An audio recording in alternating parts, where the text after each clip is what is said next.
Alexis, I'm not sure where you were thinking to start, but I was going to suggest getting some background on Daniel and his group there in Memphis. Is that fair enough? Sounds like a plan. All right. Well, we, Dan and I met, 15 years ago. 15, yeah. Wow. Okay. That's because we were all getting old. We met when I was working at the Australian Institute of Sport. Dan was doing postgrad in skill acquisition. I was biomechanics back then. Biomechanics, that's right. Lucky you. Doing a postgrad in biomechanics, ended up going to Singapore Sports Institute,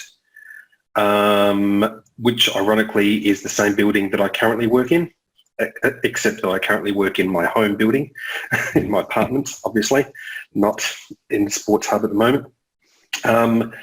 Came back through Queensland Academy of Sport, got a PhD in skill acquisition along the way, and then we reconnected at the Australian Institute of Sport. And it was one of those things where he just started working there. I was working in Australian sport and was working a lot in coach development and athlete development. And I knew from the interactions that we'd had before he left, which would, at this point were about sort of 5+ years earlier, I knew that I wanted to work with Dan, but had no idea on what the project would be. And so over a series of coffees every time I was in Canberra, we just talked about... I don't know how to respond to that. Shut up, Siri. We just talked about... we talked about coaching and we talked about learning, and he mentioned a project he was doing with synchronized swimming on giving feedback to coaches about their verbal feedback. And I just thought, that's it. That's what we want to do, because that's like creating those conversations is it's the wedge to get into a conversation with coaches about coaching. And in my experience, all coaches like talking about coaching. Mm-hmm. And so if you can get them started, then they're really free and open and really engaged. Whereas telling coaches all of the things they're doing wrong about coaching, that's not as easy a conversation to start. I think of Bill Belichick's a classic for that. For most reporters with most questions, he doesn't give any particular answer. But if you ask him a question about coaching, a serious question about coaching or tactics or something like that, then he opens up. He's just really engaged and he can go for ages. So I might hand it over to you, Dan, and you can give some background about kind of what that project was, and then we'll probably get into how we ended up using it as a tool to, at the time it was with gymnastics coaches, but I know Dan's done similar work with volleyball teams and other sports. And it became just a means of engaging with coaches and getting them to want to learn. Yeah, well, because I think, all coaches want to learn, just like all athletes want to learn, right? But the way you sell it up front has a huge bearing on how willing people are to take on any new information, or even further, actually change their behavior as a result. So that the limitation of a lot of coach education programs is first of all, that they're called coach education programs. And so it automatically starts you off on the wrong foot, like, I need to be told something. And then beyond that, selling, even trying to sell something. So, Alexis and I deliberately started out wanting to start conversations with coaches about coaching, rather than, we didn't try to have an agenda as to what we wanted to teach them, which is probably the right way that most coaches should probably treat athletes as well, in some regard, that the more you have an agenda that you're trying to shove down someone's throat, the less likely they are to listen. And so the verbal feedback was, a relatively crucially important, but also very discussable topic about coaching and about learning that we could use just to, as Alexa said, just start a conversation around coaching, coach behavior. And the fascinating first question is, why talk? What is the role of feedback? Why it makes coaches almost scale everything back about their coaching and just start right at the start as to, well, what am I supposed to be telling people, in a training session? And so that was the genesis of what Alexis and I were trying to do, just get coaches talking about coaching, kind of like we're doing here. Because it hit me in our conversations or over time that anything a coach does, they do for a reason. And the reason is that they think it's effective. Mm-hmm. And the reason that they think it's effective is because they've either seen it being effective when other people have done it, or they feel it's been effective for them. So people aren't idiots. They don't deliberately do something that isn't going to get the best outcome. And so then the question is, okay, so we want to make a conversation about how what you're doing is good. Yes, it works. We know it works. You know it works. Are you interested in trying to make it better, to do something more effectively? And so we really focused on some really simple scientific research about effective communication.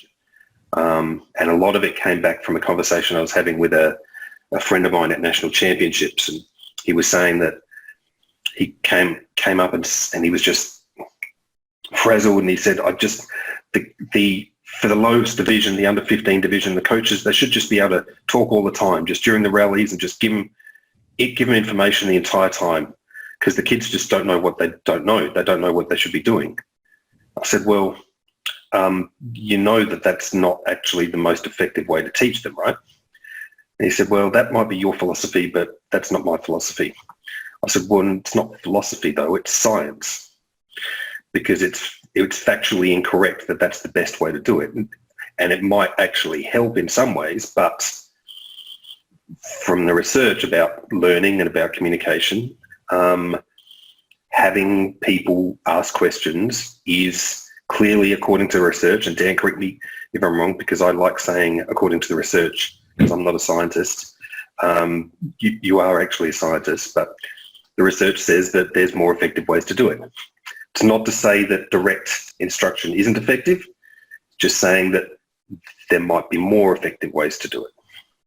And that's... Well, yeah, 'cause you fundamentally learn by reflection on a moment. That's what causes people to learn things. It's not the actual experience, but it's the reflection on the experience that causes people to learn. And feedback sort of feeds into that, where if I can give an instruction and I can make a change in behavior, that's what coaches see, and that's why they believe that it works. So I can say, sit up straight, straighten your arm, hit it harder, and I can get a change in behavior. So I feel like my feedback has made a change in that athlete. But what we know from the research is that instruction that I give has a very, very short window of working. It has very poor durational effect, and it has a very poor transfer effect. So if I want to change your... How about converting that to coach language, Dan? Okay. If you tell someone what to do, it's going to work right there, right now, and that's it. And the problem with that is that you'll think that you've changed their behavior. You'll think that you've changed the athlete, but in effect, you've just given them an instruction that's probably got about a 10-second window of change. And so when they go to the back of the line to then do their next drill, you're going to have to say it again because they'll have forgotten by then. Mm. So you find yourself you get caught in this wheel where you're constantly saying the same thing over and over again, because giving an instruction changes behavior for a very short window of time. Yeah. And then there's a very real chance that you'll start getting frustrated with that athlete and blaming the athlete for not paying attention. So, well, I've already told you. Mm-hmm. Whereas, and all of those things are true. All of those things are true, but it's just not how people learn, and it's not how people change behavior effectively. It's not the most effective way. We already have a question. Yeah, it's a good one too. I like it. Yeah, Chris Todd wants to know, does the immediate instruction provide a point for reflection later, however? That's a very, very easy answer. No. Well, Yeah, hang on. Creating There we go. creating a point for reflection, creating the opportunity for reflection later is what is the solution. Like giving that feedback doesn't automatically create the opportunity for reflection later. As a coach, you've got to build in those opportunities for reflection, and Q&A is a really, really critical part of that. So I'm being facetious. It doesn't. It can, but it doesn't necessarily. well, so what our data says about coaches during training is that on average, say a 2-hour session, they'll probably say around 600 things. And so if you sort of think about 600 points of immediate feedback, how are you going to reflect on all of those things sort of either in the moment or at the end of training? And so if you want to create reflection at that point in time, the best way to do it is instead of saying straighten your arm, it's how straight was your arm? By turning into a question and asking the athlete to reflect in that moment on their behavior, you can get the change in what they're trying to achieve. So you don't have to give them the answer. You have to get them to think about what they've just done. Or before they start, what are you going to do with your arm? Or how are you going to straighten your arm? Yeah. So it's about... Or how did that feel? What did you feel like your arm was doing there? Mm-hmm. Or what were you thinking about? Or what I find is really useful, what were you trying to do there? Mm-hmm. Because that's just because then you're starting to get into less and less directed questions, because you can guess the answer to what was your arm doing. Okay, I'm supposed to be doing that. It didn't happen like that, so my arm probably was wrong, so I'm going to give an answer that says it was wrong without actually having worked out really what it was doing. So as open is good, but it's a gradual process of maturity of the athlete, of trust of the athlete, of sophistication of the athlete, coaches. So it takes a long time to kind of develop those things. Well, just on related to that, I was going to say Nick has a question that I think ties in with that. Is with junior players, they have years of negative reflection. Parenthetically, school grades tell us what we need to do better. How do we change years of negative reflection? Years of positive reflection. Seriously. Yeah, I've had that situation. I was coaching someone who was a very high level D1 college player, and it took 2 to 3 years to get her to be able to answer questions about what she just did. And it was a clear process. It started off, she would guess what she thought I wanted to hear.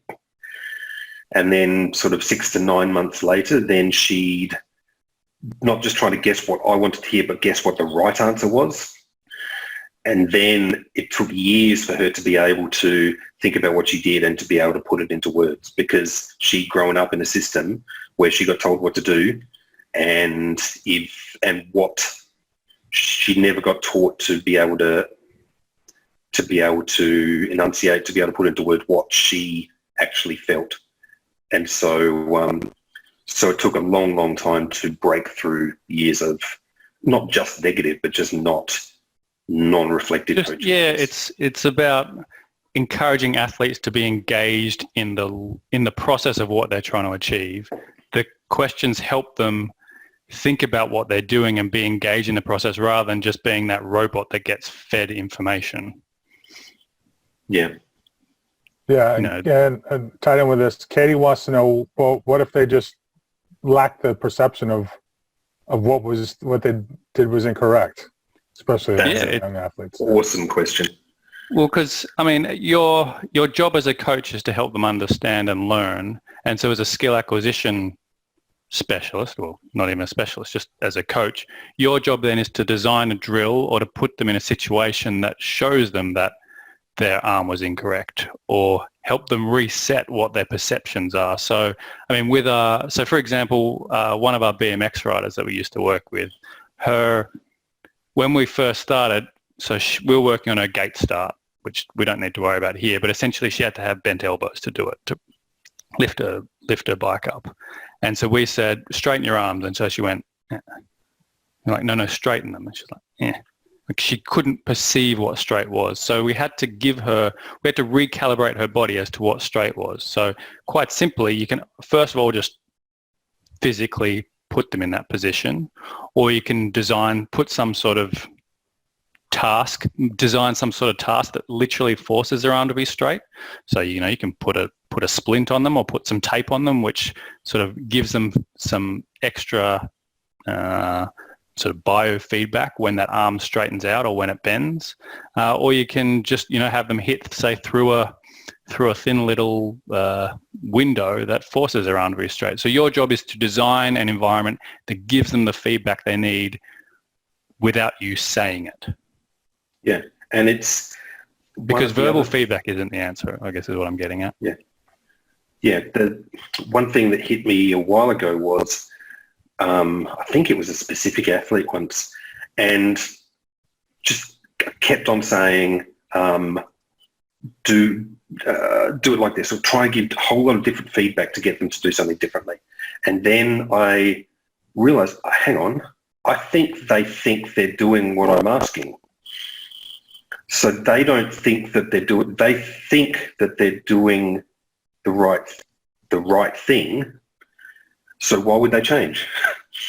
Mm-hmm. And so then I started to be creative about getting them to do, or asking them to do, or moving them into completely different situations. So it's actually a long way removed from where it started, and to really actually start to use the idea of exaggeration. So if I want a 10-degree change, then ask for a 90-degree change, and then normally you get about an 8% or an 8-degree. But it's it's a good question. One thing. This is jumping around a bit, but that's okay. One thing I didn't do is what John initially asked me to do, which was to give Dan the opportunity to say what it is that he's currently doing. I've kind of said what it is that he used to do. So Dan, how did you end up in Memphis? Well, I'm just here to see if college sports as crazy as it is on TV back home in Australia, and it turns out it's crazier, it's louder, it's better, it's bigger, it's an amazing experience. So I'm here in Memphis. My job was essentially to start an applied sports science program from scratch here at U of M, and we're nearly 2 years in, and we've completed something like, I think we're up to like 20-something sports science projects that we've completed over the year and a half. We've got specific areas that we're working in based on, if you want to talk about facilitating learning and athlete engagement, we worked with all of the coaches. We spoke to all of them to talk about what they wanted, what sort of sports science projects that we used. We use their wording in our design of projects. We use their wording in even our silos that we're working in to basically answer applied questions with science. That makes a lot of sense. I mean, if you want to bring that to feedback, the idea of even the definition of words shapes the way people learn, right? If I say I want you to go faster, or if I want that straight, or I want you to stand taller or stop bending over, my interpretation of what that word is can be completely different to the receiver of that information, which completely changes the whole dynamic. So one of the reasons that you encourage the athletes to take, ownership of that technical change you're trying to make is because the words you use might not make any sense to them.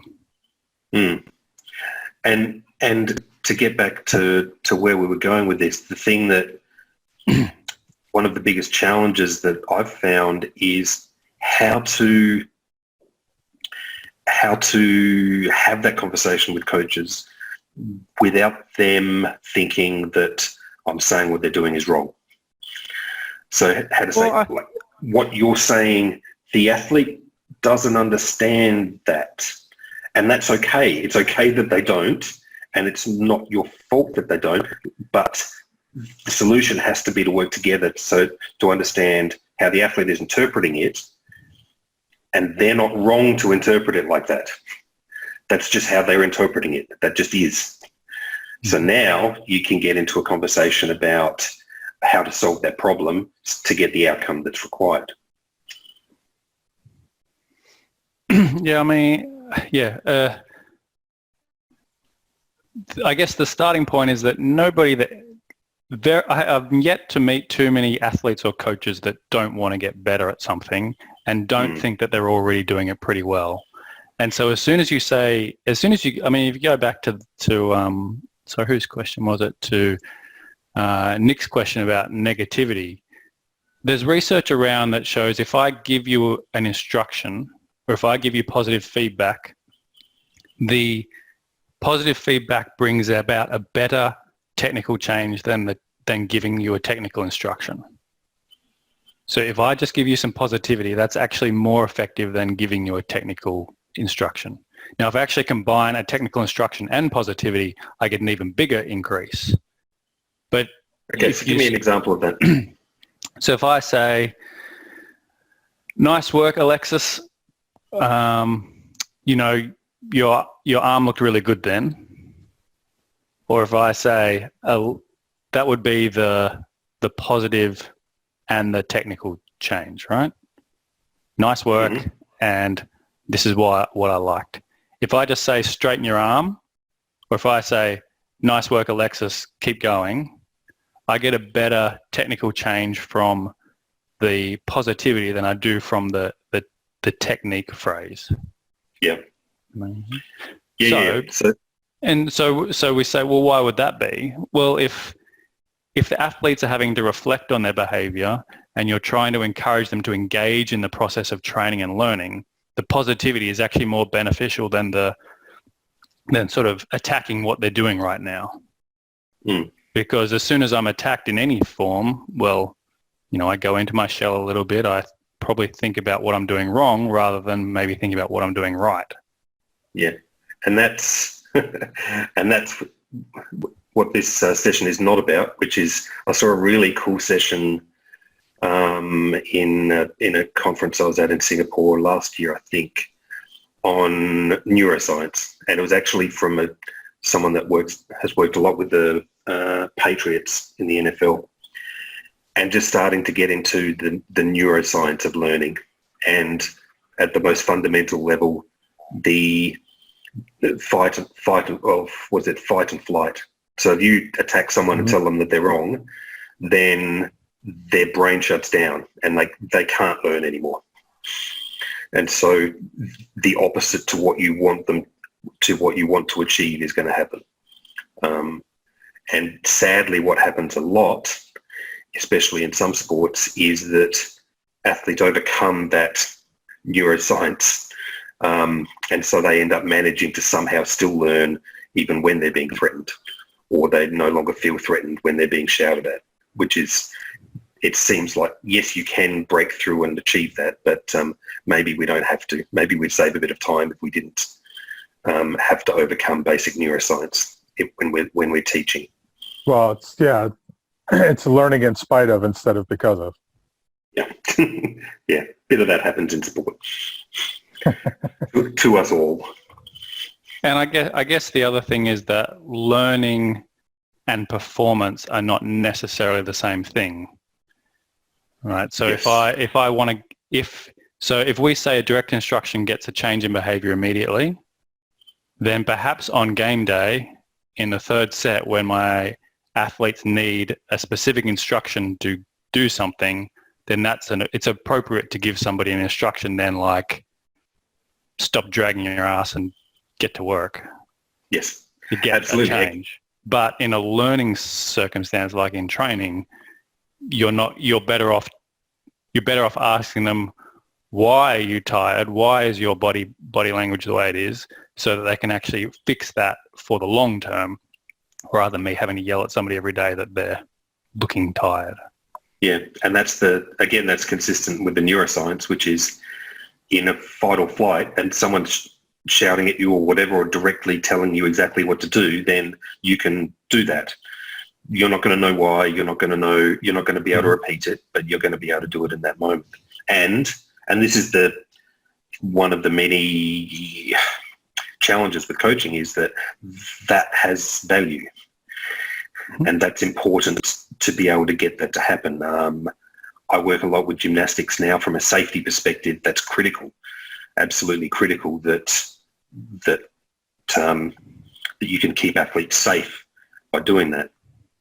In a team sport, when the coach can be giving instruction during competition, then again that can be critical. But then the question is always, okay, can we do better? As a coach, do you have time to tell everyone exactly what to do at every moment? Or would you be better off teaching them how to make those decisions and how to be more effective with a lot of those things themselves, so you can save up your direction for the things that are really, really matter? Well, that's right, because there's also like a line that goes up that the more I say, the less you listen. Or the less you listen and the less information you can take in. So that occurs on a micro level. So on a repetition, if you finish and I say, yep, your arm was good, your knee needs straightening, I need you to hit the ball more to the corner, you probably have said 2 more things than an athlete can deal with to actually change on the next repetition. If I give you more than 3 things to think about, I actually decrease your performance and your learning than if I say nothing. There's one of the fun things of doing these specific projects with Dan was the way he does the reporting, or did the reporting. There'd often be direct quotes of what coaches actually said to athletes, and some of them were just hilarious. One of them, I'm sure there's no one on this who was involved in this particular sport, but I won't mention what that sport was. But it was basically, I want to say 2 or 3 minutes of just this rambling discussion of what had happened for the last 5 minutes of training. Is that a fair description? I'm sure you know the one I'm talking about. Well, unfortunately, I've got a lot of those examples. So. because if coaches traditionally don't think about the feedback that they're giving, they'll traditionally give a repeat verbally of what they saw, almost as like a mental organization for themselves rather than for the athlete of what happened. Yeah. And that can take a while, and it, just like conversations, it goes in bizarre ways. And with athletes that probably have an attention span of about, if you want them to change behavior, you've probably got about 6 seconds and about 1 or 2 things for them to pick up on. Otherwise, most of what you've said is not being listened to. Yeah, and yet in volleyball, in timeouts, most of the time you've got the coach waving the athletes over during timeout because they've got something urgent that they have to tell them, that's so important that they need to run off the court to listen to it. In gymnastics, at the end of something, a routine or a drill, then immediately the athlete gets feedback, and they get, often, like we talked about, they get a lot of feedback about various different things. Whereas, for example, with timeouts, personally, I like the idea of letting the athletes, when there's a timeout, let the athletes relax and get a drink. And this is actually what senior athletes do. The junior athletes, they're expected to be a lot more attentive, a lot faster. Just let them relax. As a coach, get your thoughts in order, come up with 1 or 2 things to say before they walk back out onto the court again. Again, that's my philosophy, but it's also consistent with research in terms of actually, it gives me a chance to have a clear message to work out what the 1 or 2 most important things that can have the biggest impact are, work out how to deliver it, and then give it to the athletes when they're back into the frame of mind of thinking about the game, because it's about to happen again. Well, there's a misconception that verbal feedback from coaches is about what they say, but it's actually about what the person on the other end takes away from that information.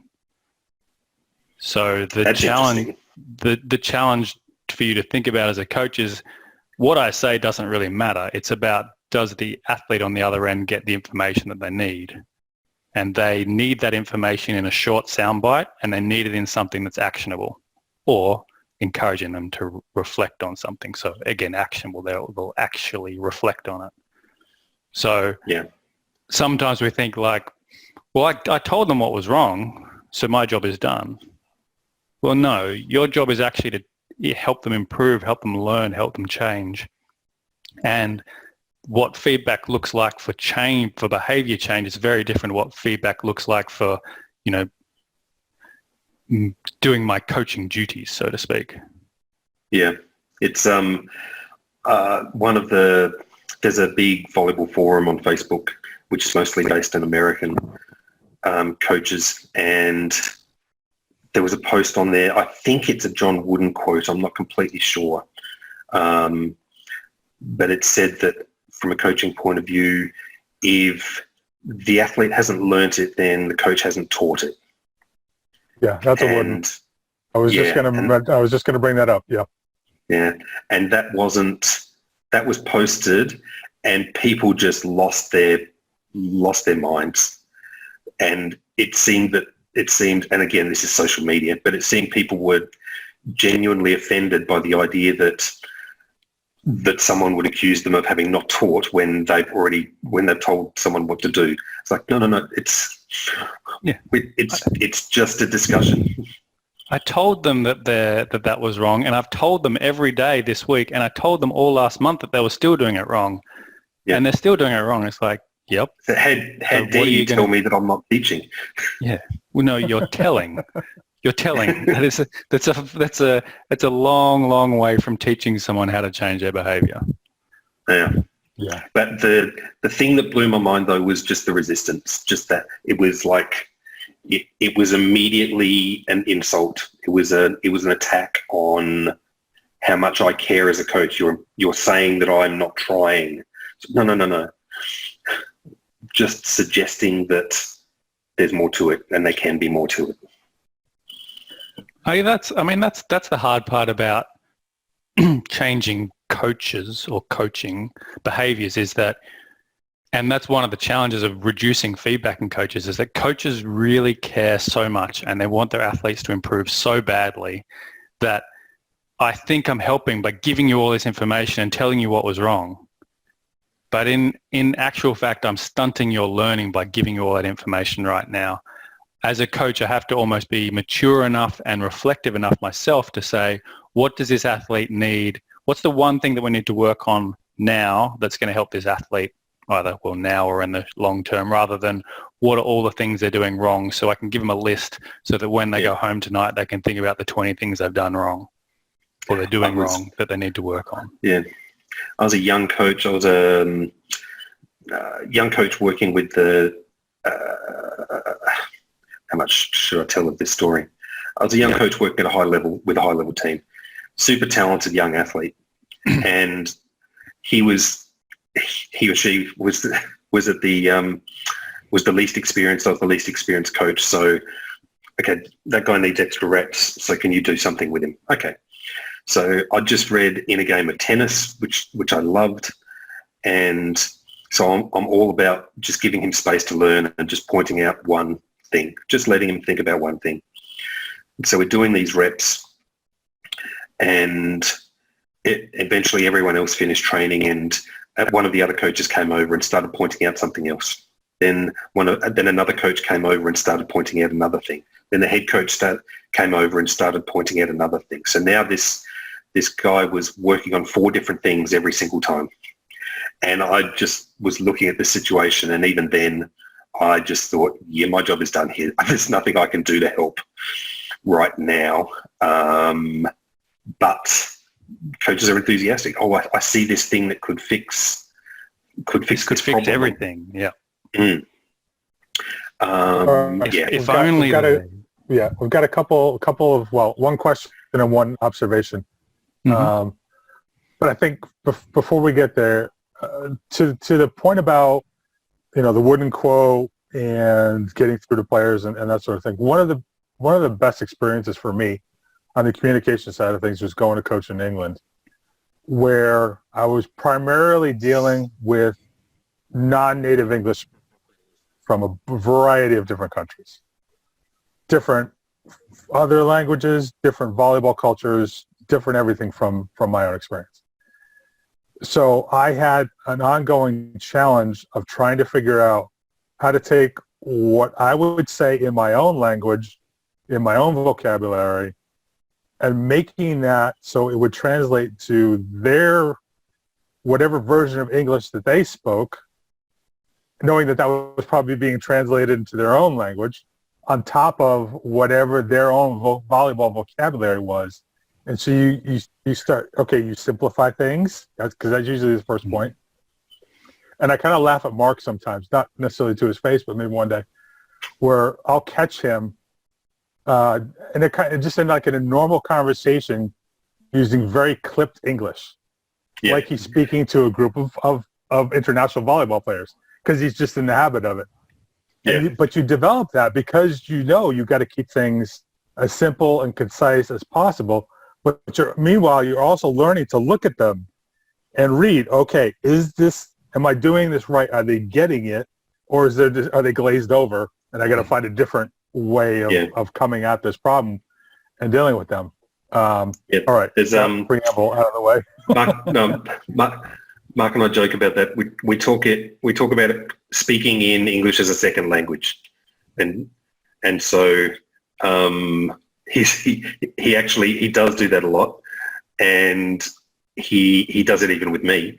And he had an American player once who called him on it and said, "Mark, you don't have to talk like that. I can understand you." So. All right. Observation from Katie that I am going to disagree with. But I'm not a gymnastics person, so Alexis, you can chime in. But she's basically saying getting coaches to introduce positivity in gymnastics is difficult because the sport is so focused on on deductions. I would make the argument that volleyball has a huge amount of focus on errors, so I don't think they're necessarily as far apart as you might think. You could still focus on proper execution and the positive side of things, and not be fixated on, oh, you did that wrong, you did that wrong, you did that wrong. I read that comment, and I agree that getting coaches to improve the positivity is difficult, but I don't necessarily agree that it's because of deductions. I think it's not necessarily a cause and effect. It doesn't have to be, I guess, maybe is the point. I think it's probably just learned behavior on the coach's part. There's definitely a lot of that in all sports, but it's definitely a huge challenge in gymnastics of how to make things, because there's a lot of debate in team sports about what perfect technique is. In gymnastics, it's very clear what perfect technique is, and that is actually the goal. In volleyball, the goal is to win the point. In gymnastics, the goal is to do something perfect, to do something very, very difficult perfectly. There are definite differences in the way you coach because of that, but not, but it doesn't have to be completely different. I mean, it'd be interesting to think about. So, like, gymnastics is usually a pretty easy one, or you'd think would be an easy one where an athlete could work out if something went really wrong or went wrong. And the idea that we need to give them feedback that something went wrong is often, they might already know that went wrong, so they don't need feedback to tell them went wrong, or they might just need the space to try to fix their problem, or you might just ask them, what are you going to do better next time, as opposed to you don't actually need to tell somebody what went wrong just because it went wrong. They're already getting feedback physically. They've already got their own, they can already read your face and everybody around them to know what's going on. I guess as coaches, we don't necessarily need to speak just because we can.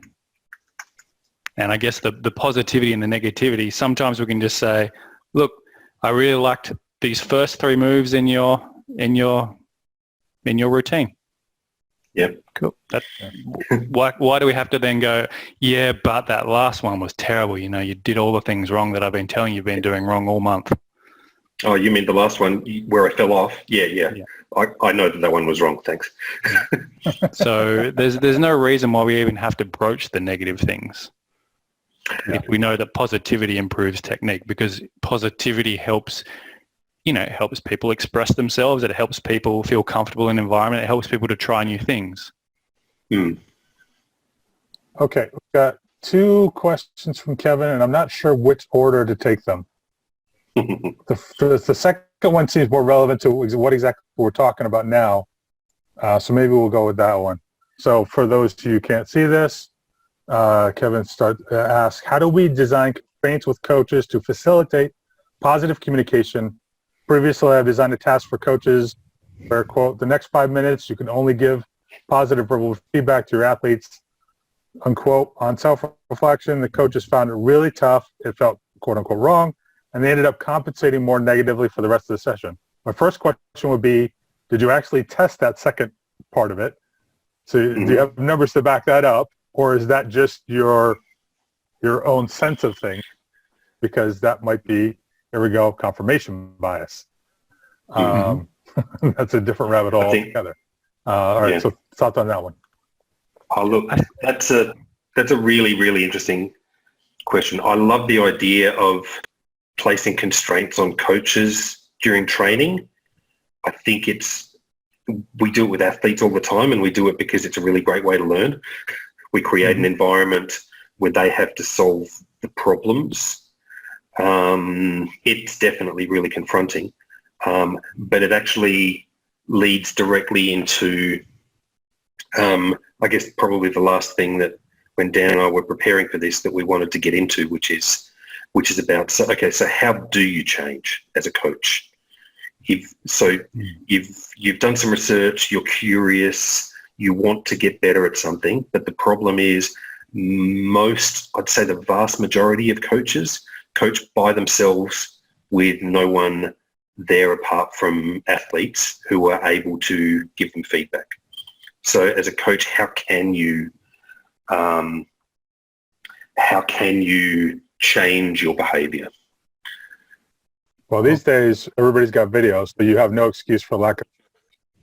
Yeah, yes and no. I mean, yes, but I think just because you can use a video doesn't mean that you will, because if I record... of course. But if I'm a gymnastics coach and I record a 4-hour training session, when do I have 4 hours to watch it? Just all you do is, it's not just because you can, you also have to have time. So in theory, everything's possible, but time is usually the limiting factor, because many coaches don't have more time than they already spend. But that's kind of a separate point. But Dan, we were doing some audio when we were doing our audio recordings of coaches during training. Your behavior for a 15-minute window is not usually too dissimilar to your behavior for the entire training session. So if you just want to,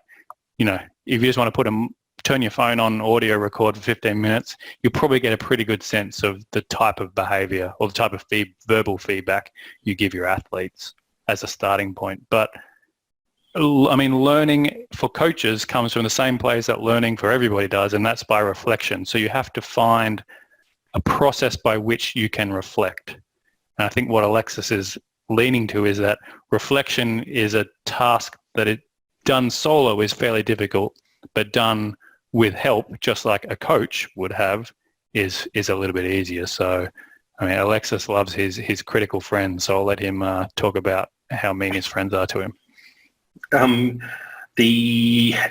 think the term first I heard the term was from my old boss, and I know someone that Dan has been inspired by as well, in the same way I have. And the idea of having a critical friend who can give you feedback.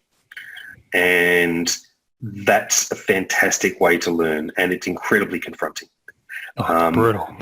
I was talking to a gymnastics coach. He used to coach in America, she said that when she was a young coach in national squad or sort of junior squad, sort of talent camps, the young coaches would be down on the floor and the old coaches would be up on the balcony. And at the end of the session, the young coach had to find the old coach who'd been allocated to them, and that coach would then give them feedback on the way they coached down on the floor.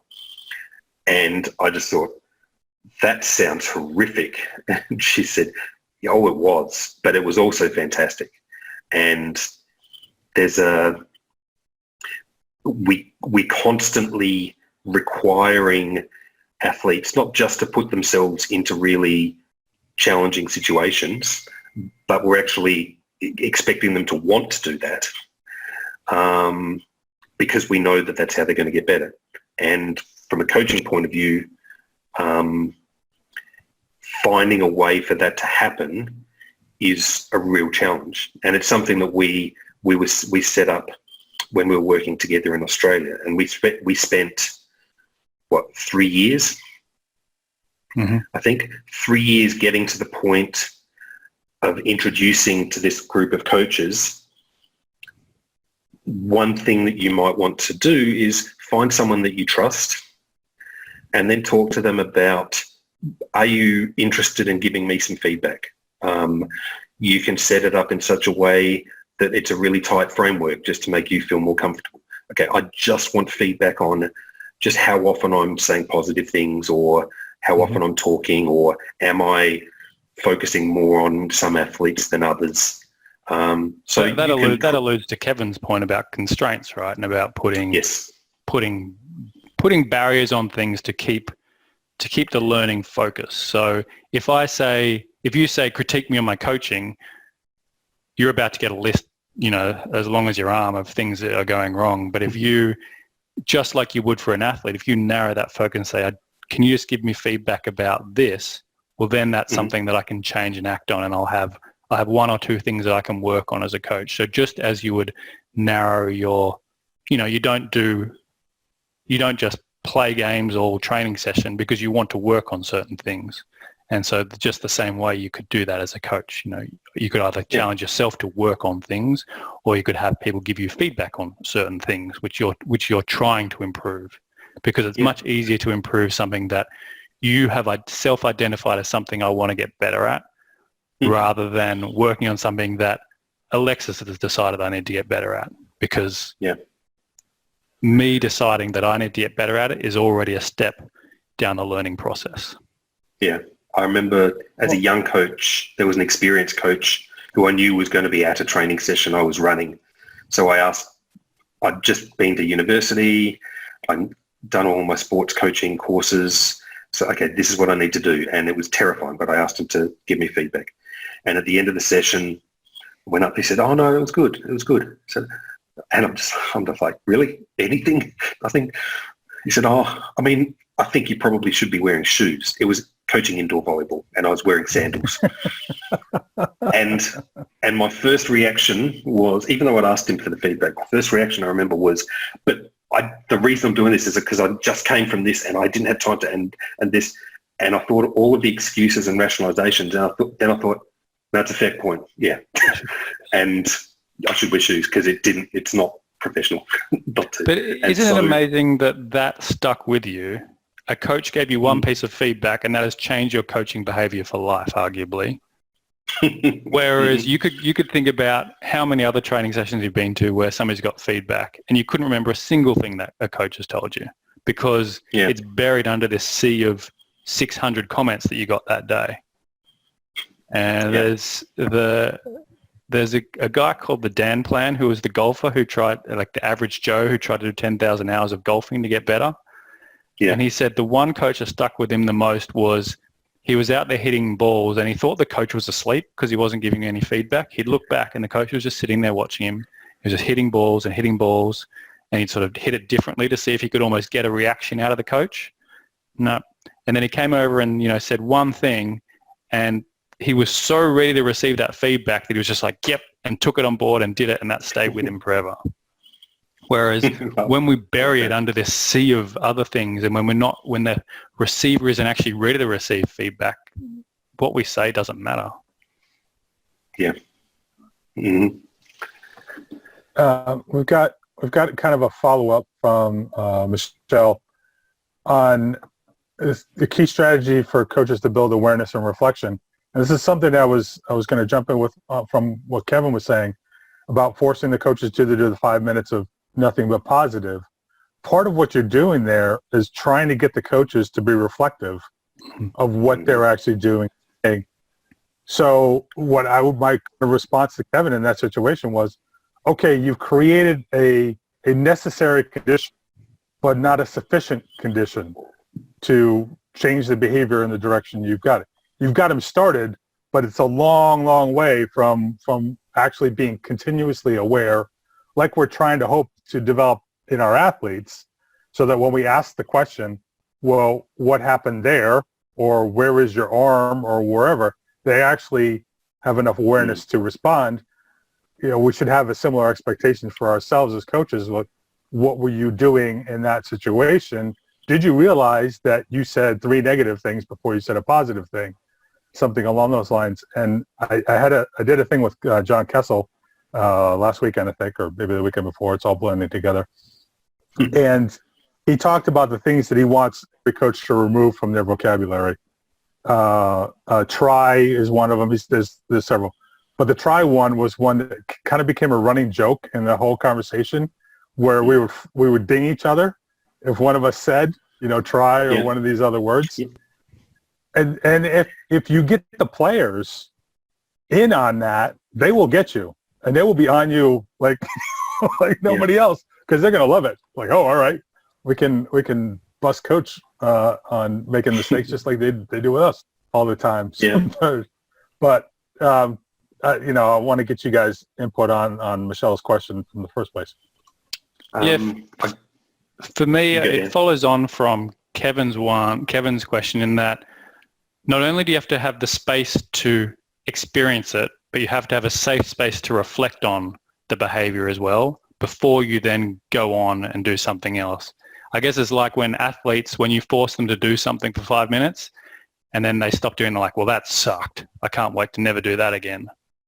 When you don't give people a chance to stop and reflect on why maybe you did that, or was there any positives, what were the negatives, you need to create that reflection or discussion or even just thought space before you then move on to the next task. Because if I'm forced to do something for 5 minutes, kind of like, if I'm forced to live in my house for 5 weeks during a pandemic, as soon as that thing's released, I go and do the opposite.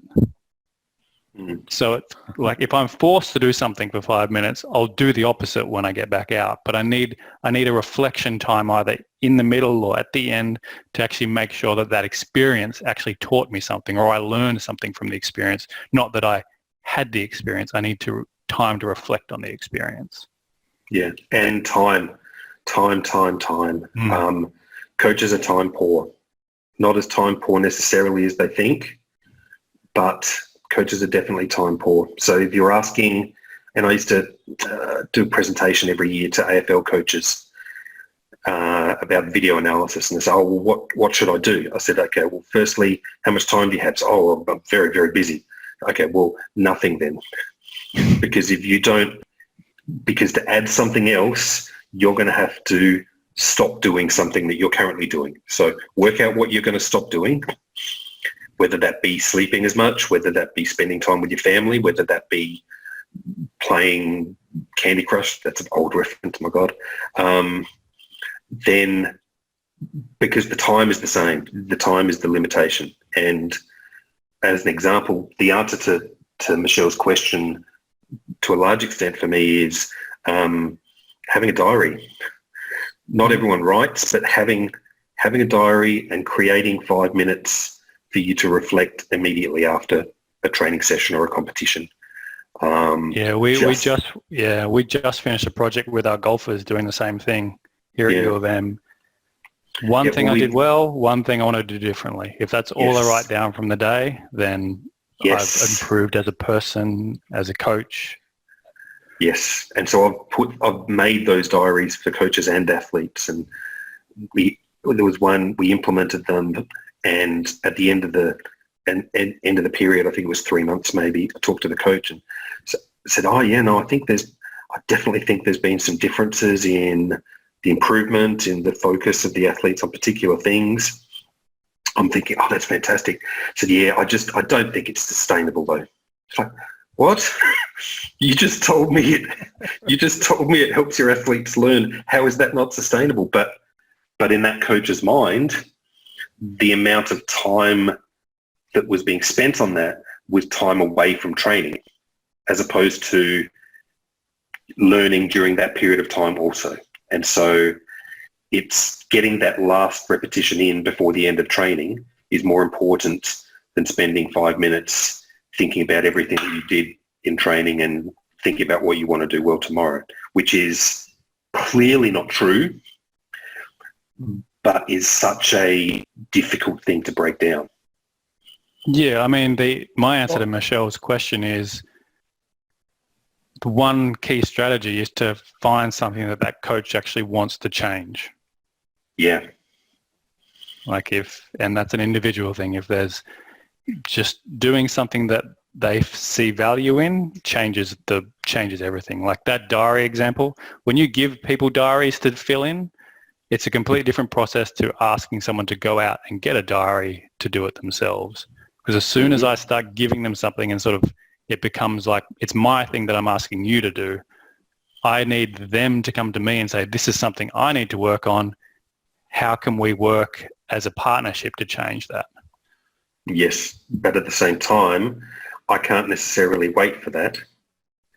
And so the thing that, for those people involved, the thing that Dan is very good at, possibly best at, is, and I don't know if you'll like this description, but whenever he talks to coaches, he is incredibly non-threatening and gentle and interested in what they're saying, and creates a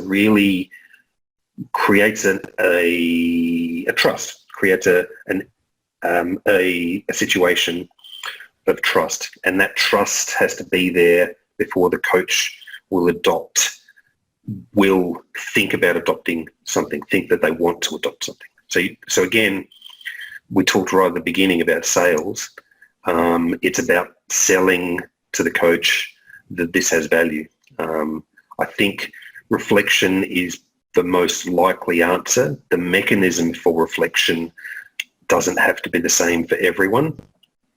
It could be, there's a coach, a men's coach who took a team that was never particularly good to be medalists at the Olympics. And I was talking to this coach, so how did you do it?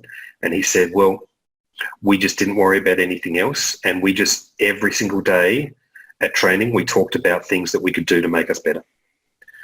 It's like, okay, well, that's a pretty big thing. But every day the four coaches talked, what do we need to do? What can we do? What can we do differently? What can we do better? What needs to happen? And that sounds really logical, but for a coach coaching by themselves, or in Europe or in different countries, the coach might not speak the same language as the assistant coach or well enough. There's huge challenges there. So, but some way of reflecting, even if a coffee once a week, organised to have a coffee once a week with them. What were you happy about this week at training? Some people, that's going to be great. Sorry, John. No worries. Okay, I guess we could finally now get to Kevin's other question, the one he started with first, which is, what's the best time to give verbal feedback / suggestions? Before, immediately, after, during, after / no feedback? I mean, I know just from other conversations that the simple answer is it depends. There's a lot of nuance involved. I guess it's interesting to think about when people are searching for the answers for these questions. The answer is it depends. The second answer is feedback is a tool that has, or maybe it's a multi-tool that you can use in different ways for different reasons, right?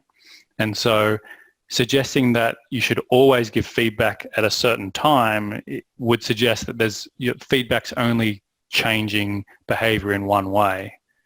Whereas depending on what you're trying to do, you'd want to use it. Getting coaches to think about why am I giving feedback at this moment is almost more important than when or how should I give it. Almost thinking more about why do I even need to say anything is almost more important than when or how much, or because I'm coming back to fixing a problem with my feedback rather than giving feedback because that's my job as a coach. What's the problem I'm trying to fix rather than what's my, coaches give feedback, better give feedback. Yeah. As opposed to, I'm going to tell you everything that I noticed, which is, I think it's actually something all coaches have to go through. You kind of go through that stage of, as a coach, you're collecting information, technical knowledge, tactical knowledge. You tend to start off by telling people about it. Okay, This is what I noticed. This is what I noticed because I know this is what's supposed to happen. And I wonder sometimes whether you don't just have to get through that. And the other side is, okay, now I need to work out what to say. Because the answer to the question, when's the best, was it the best time, is the time that has the impact that you want it to have. And when the athlete is ready to receive it, right? Yeah, and that's going to be different for every athlete. And you need to learn that. You need to learn that some people, if you don't tell them immediately, then they're just going to never think of what just happened again. Some people, you can see that they already are thinking exactly what you're thinking, which is a really fun time to be coaching someone when you have that level of understanding. And for some people, it's got to be later because at the moment they're just too busy telling themselves how bad they are to be listening to you telling them something positive. Having said that, I'm going to give a generic answer as well, which is after they've done the task or something, my ideal feedback would be asking a question. How did that go? What went well? What do you want to do differently next time? And then leave them alone, or either just ask them to think about that or have a dialogue then and there. And then the second time is before they go to do the next one and go, so what are you gonna focus on this rep, or what's your goal outcome? So I would have feedback after a trial and before the next trial to get the athlete to be engaged in either the reflection process or think about what they're going to try to achieve in the next repetition. And that's where, and maybe this is a neat point to wrap up, that's where I'd say you're not giving feedback, you're communicating. Okay, it's not about, I'm not telling them what they should do, I'm communicating with that person about what just happened, and then I'm directing their thoughts back to that when they have the next opportunity to do it. Yeah, and if they didn't notice something that's vitally important, it's okay for me to say, next time you didn't say anything about your hips. I think your hips are really important. Next time I want you to think about your hips, or see if you can feel your hips, or see how straight you got. Like, it's okay to guide them. You don't have to just be an empty vessel. You're allowed to guide them, but just don't have to just... Yeah, if they give you an answer that clearly indicates that they're on a completely different track to you, you're allowed to steer them back. But just telling them... Alex has a question here. Yeah. Are certain types of skills better suited for process versus outcome-oriented feedback? I would make a point in here that we have to realize that talking to the player is not the only source of feedback that they're going to get. The outcome of whatever they just did is an incredibly valuable piece of feedback that we don't have to say anything for them to receive. But carry on with this. That sounds sciencey, Dan. I'm going to leave that one to you. I guess, it's a good... Alex is one of my colleagues at U of M, so he's deliberately trying to make my life difficult. So shout Mr. Carnell. I think no is my short answer, because I think feedback is a tool to change behavior. So I don't think I think certain skills change the type of feedback that you'd use, because feedback's trying to change behavior. And I think sometimes we get a little bit, I think sometimes we over dramatize how difficult sports skills are, and we feel like we need to give people more information because it's a really difficult task, or it's a really simple task. And I think sometimes we overestimate just how difficult something we're doing actually is. People will try to convince me that, oh, this is really, really hard. And you're like, well, they're just hitting a ball. Like, I know there's a lot that goes into it, but, they're not jumping off a cliff doing 10 flips or whatever. They're not jumping out of a plane to, wingsuit through a canyon. They're just hitting a ball. Like, maybe you should calm down the fact that this is a really complicated task. You don't need to tell them everything. Sorry, just as a sidetrack. I looked at free throw shooting in basketball. There are clips that go on for like 20 minutes explaining all the nuances of how you have to hold the basketball and have your elbow and have your wrist and have your hand. It's like, I'm sure all that, like, that stuff matters. But if you need 20 minutes to explain to me how to throw a basketball, how to shoot a free throw, you're doing something wrong. Yeah. You should be able to explain it to me in a minute and a half. There's most.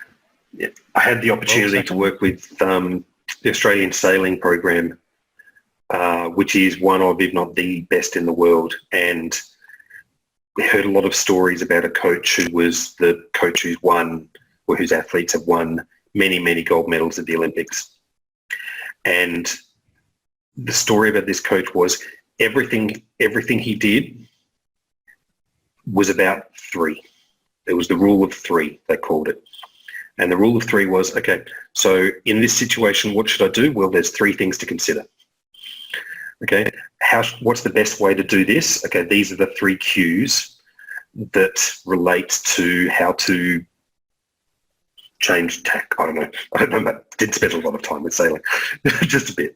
And I started, as a consequence of that, I started putting together something on volleyball skills, limiting myself to three cues, only three cues, and not sort of being able to write 5 sentences about it, but only three cues for each skill.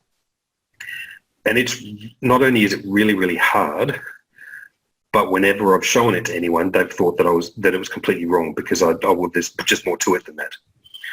And I kind of think that that's the challenge. And that's the art of it is finding, it goes back to what I was saying before. It's not about knowing 100 things about something. It's working out what the three important ones are, because you don't have time to teach 100 things. And so if I can teach this well, then it's going to fix those 40 other things. Mm-hmm. Yeah, there's nothing easier than pointing out faults in someone's technique.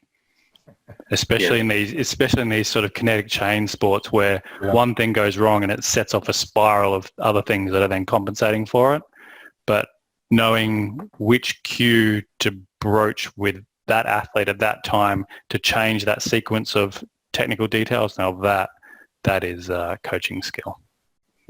And just as a side note, from my experience working with athletes with that sort of task, the solution that I come up with is not the solution that they come up with. Usually I'm telling them what I think I would do to change that technique. And the challenge is actually get them engaged in the process and get them to find out which thing they need to think about to change. This is your knee, hip, arm, and wrist are all wrong, or all need improvement. Which one of these can you feel the best to change all the other ones? Yeah, I was working with someone on just standing and serving once, and it was a particular type of float serve. And again, it wasn't. I've been reading my Tao Jing and in a game of tennis, and so I wasn't giving a lot of feedback. I was trying to keep the focus on one particular thing. And half an hour later, my boss came over and said, why don't you move your left foot a bit further forward?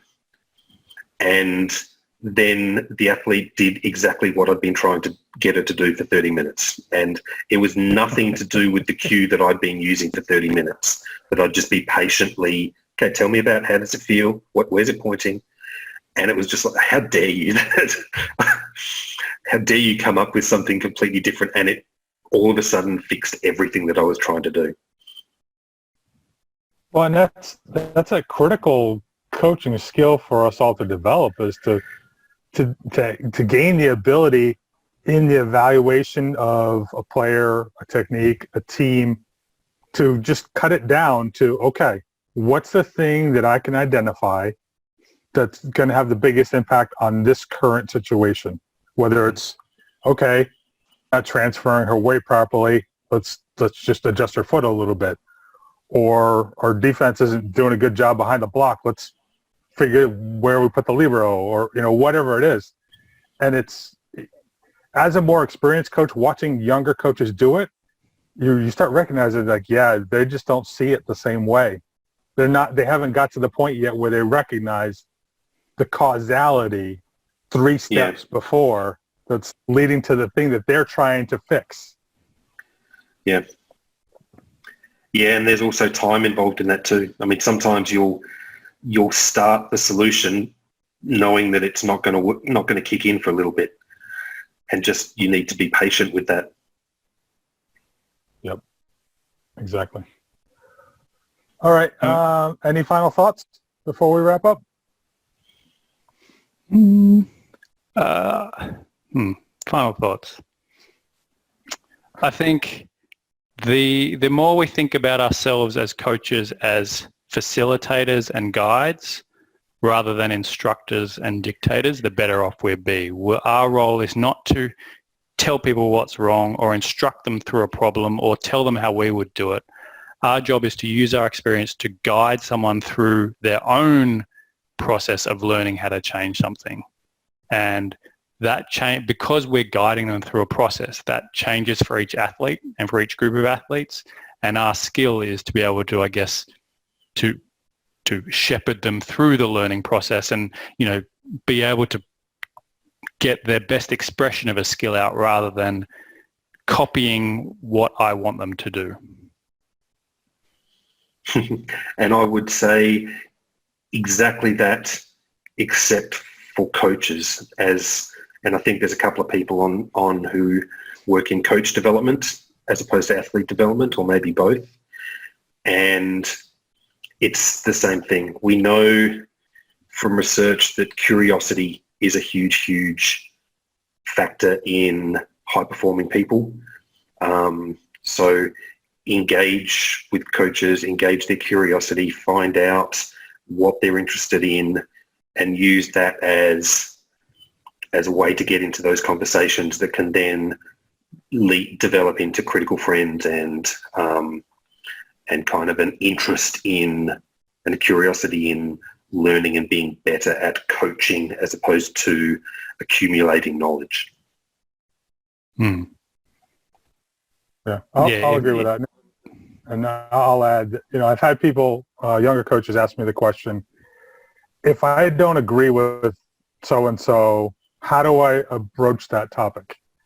And as we've already said, you're very rarely going to be able to go at them straight on with it and say, no, you're wrong. You're going to be much more successful asking them, why do you do it this way? Have you thought about doing it another way? Getting them to talk to you about why they do things, and then allowing yourself to go in, well, have you thought about, blah, blah, whatever. Yeah, absolutely. Ask people why. If they don't have an answer, then you can start having, And often sometimes the why is often can be really, really interesting. I mean, I've had, one of our triathletes we were working with, he ran a certain way because his mum ran that way and her mum ran that way. So they all had this weird little hitch in their shoulder. It's like, okay. So it was going to be quite a hard thing to change because it was something that was almost ingrained in him as right and the right way to do things. And so we had to go about changing that in a different way rather than just head on and saying, well, this is wrong. So you can't underestimate that importance of understanding why people do things and where they see their own faults, where they see their own strengths, and then working from that as a base point rather than, nobody wants to be told that they're doing something wrong. Nobody. Why don't you wrap up by telling the story of how you solved that problem, Dan? Well, so my challenge to him was, well, my answer is not the right one, so you're going to tell me how you're going to fix it. And so he would go out every day and try a different cue and a different thought. He developed his own warm-up. He developed his own sort of training design, so I became his skill guide rather than he was changing it. And one day I got a call from him. He was over in Europe at the time, and he said, "I fixed it." I was like, "Okay, tell me more." He was like, he showed me this video of this fake moustache he'd bought from a novelty shop, and he's like, I just hold my moustache now. I was like, "What?" He's like, "Well, when I run, I now have to grab and twizzle my moustache as I run, so that keeps my hands in place." I was like, "That is genius." And the thing about this athlete was, he was mid-20s, had never been able to grow any facial hair in his life, and this was something that meant a lot to him. And so as he would run around his ITU races, people would hear his coaches yelling, "Moustache, moustache." "Oh yeah, just got to twizzle my moustache, bring everything back in, hold everything together." And so those cues that are developed from something that means something and is personal, has way more effect than me telling him to keep his elbows in or drive his arms better or keep his hips straight. It's stuff that means something to athletes, has that resonance to cut through competition pressures, fatigue, different scenarios, because it's something that they've come up with, that they own and that they know works. And that's way more valuable than me yelling at someone to keep their arms in the last moments of a fatiguing, pressurized sporting event. All right. So, very good. Well, thank you both. Thanks, everybody, for tuning in and all the interesting questions. Good rest of the day to you, Alexis. Good evening to you, Dan. Good Cheers, night. John. All right. We'll see everybody next time. Bye. All right. Thanks John. everyone for tuning in. Bye. Yeah, appreciate you, everybody. Thank you.